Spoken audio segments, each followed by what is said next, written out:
तो दोस्तों आज हो गया 17 जुलाई 2021। बिहार समेत देश दुनिया की बड़ी और ताज़ा समाचार लेके आए सिर्फ आपके लिए। चलिए फटाफट खबर शुरू करते हैं। उससे पहले चैनल को अब तक सब्सक्राइब ना किया हो तो फटाफट चैनल को सब्सक्राइब कर दे, लाइक कर दे, शेयर कर दे, ताकि इसी तरह की खबर आप हर रोज़ देख सके। चलिए शुरू करते हैं आज की पहली बड़ी खबर। नवजोत सिंह सिद्धू को पंजाब कांग्रेस की कमान सौंपे जाने की अटकलों के बीच मुख्यमंत्री कैप्टन अमरिंदर सिंह ने पार्टी की अंतरिम अध्यक्ष सोनिया गांधी को चिट्ठी लिखकर नाराजगी जाहिर की है। कांग्रेस सूत्रों के मुताबिक सिद्धू को प्रमोशन दिए जाने की संभावनाओं पर आपत्ति जाहिर करते हुए पंजाब के सीएम ने लेटर में कहा है कि यदि पार्टी के पुराने नेताओं को नजरअंदाज किया गया तो आगामी विधानसभा चुनाव में पार्टी के प्रदर्शन पर बुरा असर हो सकता है। दूसरी बड़ी खबर, कर्नाटक के मुख्यमंत्री बीएस येदियुरप्पा ने शुक्रवार को दिल्ली में प्रधानमंत्री नरेंद्र मोदी से मुलाकात की है। बैठक के बाद सीएम ने कहा है कि पीएम नरेंद्र मोदी ने ज्यादातर कर्नाटक के विकास कार्यों के बारे में बात की है। आपको बता दें कि येदियुरप्पा 2 दिवसीय दिल्ली के दौरे पर है। उनके केंद्र सरकार के वरिष्ठ मंत्रियों और भारतीय जनता पार्टी के राष्ट्रीय नेतृत्व से मिलने की उम्मीद है। आपको बता दें कि दिल्ली पहुंचने के बाद येदियुरप्पा ने कहा कि वो प्रधानमंत्री और कर्नाटक के अन्य नए मंत्रियों से मिलेंगे और उनके साथ राज्य के विकास कार्यों पर चर्चा करेंगे। तीसरी बड़ी खबर, भारतीय जनता पार्टी की दिल्ली इकाई ने राजधानी में जल संकट के मुद्दे पर शुक्रवार को यहां सिविल लाइंस क्षेत्र स्थित मुख्यमंत्री अरविंद केजरीवाल के आवास के पास प्रदर्शन किया है। प्रदर्शन कर रहे इन कार्यकर्ताओं को काबू करने के लिए पुलिस को कड़ी मशक्कत करनी पड़ी है। आपको बता दें कि दिल्ली भाजपा प्रमुख आदेश गुप्ता के नेतृत्व में प्रदर्शनकारियों ने दिल्ली सरकार के खिलाफ नारे भी लगाए। वहीं भाजपा के एक नेता ने कहा कि पुलिस ने मुख्यमंत्री के आवास से लगभग 500 मीटर की दूरी पर प्रदर्शनकारियों को रोक दिया। गुप्ता ने प्रदर्शनकारियों को संबोधित करते हुए कहा है कि पिछले 7 साल में जल वितरण को लेकर घोषित की गई योजनाएं अभी तक शुरू भी नहीं हुई है। उन्होंने कहा है कि दिल्ली में जल संकट के लिए दिल्ली सरकार जिम्मेदार है क्योंकि वो टैंकर माफियों से मिली हुई है। चौथी बड़ी खबर, बिहार विधानसभा के अध्यक्ष विजय कुमार सिन्हा ने शुक्रवार को कहा है कि विधानसभा के अंदर किसी को डरने की जरूरत नहीं है, खासकर जिन्होंने गलत नहीं किया है। उन्हें अपने दायित्व का निर्वहन करने में किसी प्रकार का भय नहीं होना चाहिए। आसन सबका संरक्षक है और लोकतांत्रिक व्यवस्था में सदन की मर्यादा सर्वोपरि है। आसन की मर्यादा के लिए दलगत भावनाओं से ऊपर उठकर बतौर बिहार विधानसभा अध्यक्ष हमने हमेशा कार्य किया है ताकि सदन की गरिमा हमेशा बरकरार रहे। पांचवी बड़ी खबर, जेपी नड्डा ने अखिलेश यादव पर साधा है निशाना। बोले यूपी की जनता ने विपक्ष को घर बैठने और हमें काम का दिया है संदेश। जी आपको बता दें, भाजपा के राष्ट्रीय अध्यक्ष जगत प्रकाश नड्डा ने कहा है कि उत्तर प्रदेश ने देश की राजनीति बदल दी है। 4 साल पहले तक राज्य तुष्टीकरण की राजनीति में जकड़ा हुआ था। मुख्यमंत्री योगी आदित्यनाथ के 4 साल के शासनकाल में अब यूपी देश का लीडिंग स्टेट बन चुका है। पंचायत चुनाव में भाजपा की सफलता का जिक्र करते हुए उन्होंने कहा है कि प्रदेश की जनता ने विपक्ष को नकारते हुए उसे घर बैठने का संदेश दिया है, हमें काम करने का संदेश दिया है। छठी बड़ी खबर, भारत से दोस्ती के बीच आरएसएस की विचारधारा को रोड़ा बताने वाले पाकिस्तानी प्रधानमंत्री इमरान खान को अब आरएसएस ने जवाब दिया है। आपको बता दें कि आरएसएस के नेता और मुस्लिम राष्ट्रीय मंच के संरक्षक इंद्रेश कुमार ने पाकिस्तान के प्रधानमंत्री इमरान खान को आड़े हाथों लिया है। इंद्रेश कुमार ने पाकिस्तानी पीएम को जवाब देते हुए कहा है कि अपने आतंकी कनेक्शन को ढकने के लिए इमरान खान आरएसएस पर इल्जाम लगा रहे हैं। इमरान खान का बयान इस बात का प्रतीक है कि पाकिस्तान अपने जन्म से ही जहर से भरे हुए हुक्मरानों का देश है।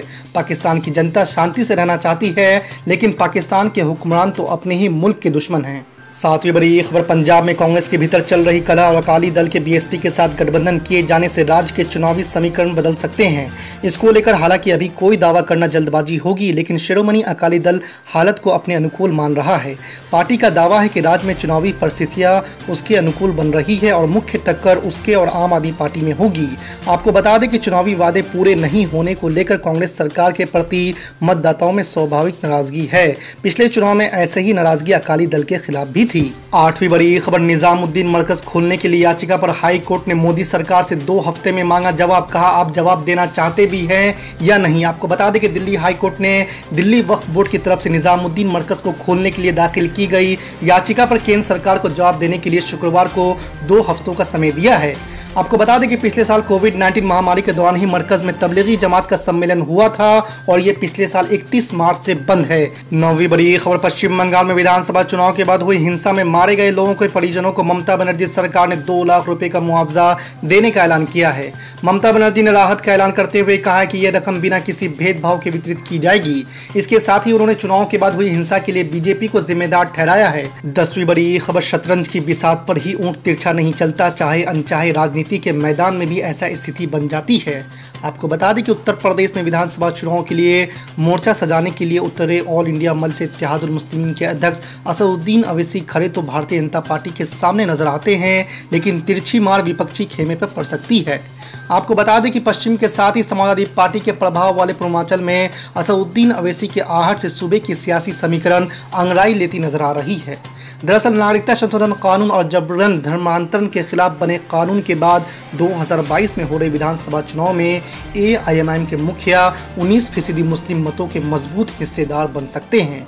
वहीं आपको बता दें कि भाजपा के खिलाफ विपक्षी दल अपनी अपनी रणनीति बना रही है। सपा यादव मुस्लिम गठजोड़ को मजबूत रखते हुए नया वोट समेटने के लिए प्रयासरत है, तो वहीं BSP दलित के साथ मुस्लिम को अपनी तरफ आकर्षित करने में जुटी हुई है। तो इसी बीच कांग्रेस की नज़र भी अल्पसंख्यक मतों में हिस्सेदारी पर है। चर्चा है कि 19% मुस्लिम मत यदि एक तरफा किसी एक दल के पाले में गया तो कई सीटों पर सत्ताधारी भाजपा के लिए चुनौती खड़ी हो सकती है।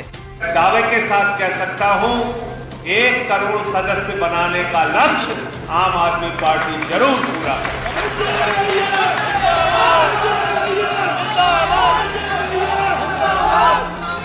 और ये काम आपको करके दिखाना है। आगरा एक ऐतिहासिक धरती है और उत्तर प्रदेश में जिलों का नाम पढ़िए तो डबल A अगर आता है तो आगरा के साथ आता है। इसको डबल A रखना, नंबर 1 पर रखना। मुझसे कई बार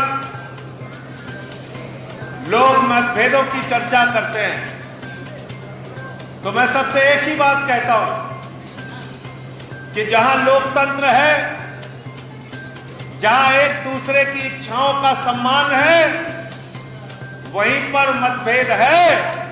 और जहां तानाशाही है वहां मतभेद की कोई गुंजाइश नहीं होती है। हम लोकतंत्र में यकीन रखते हैं। हम लोकतंत्र में यकीन रखते हैं। हम बाबा साहब डॉक्टर भीमराव अंबेडकर के संविधान में यकीन रखते हैं। और हमें कहना चाहते हैं आदित्यनाथ जी से कि आदित्यनाथ जी, अगर ये उत्तर प्रदेश चलेगा, अगर ये देश चलेगा तो बाबा साहब के संविधान से चलेगा, किसी मोदी और योगी की तानाशाही से नहीं चलेगा।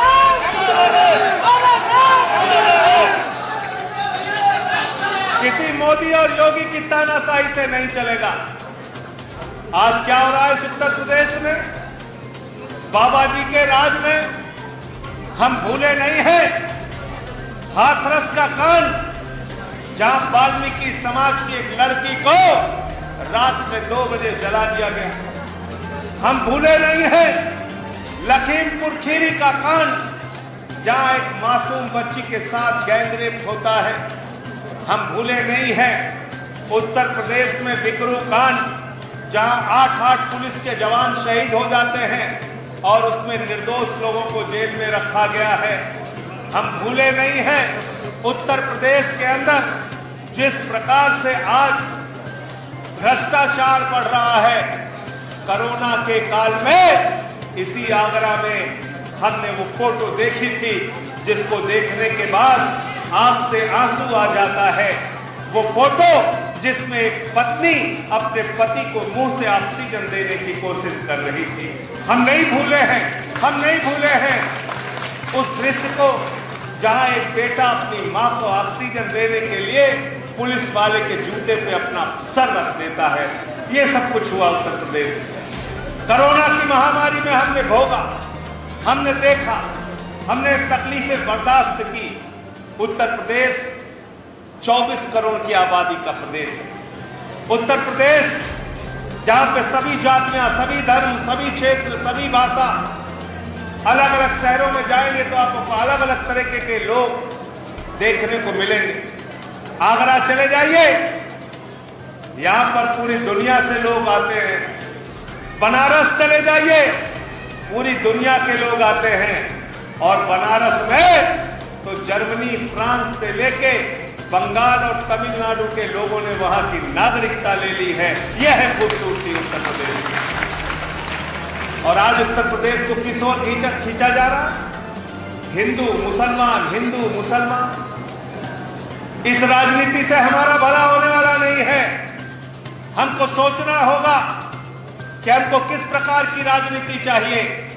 एक राजनीति है अरविंद केजरीवाल की, एक राजनीति है आम आदमी पार्टी की, जो आपके बच्चों के लिए अच्छे स्कूल बनाती है।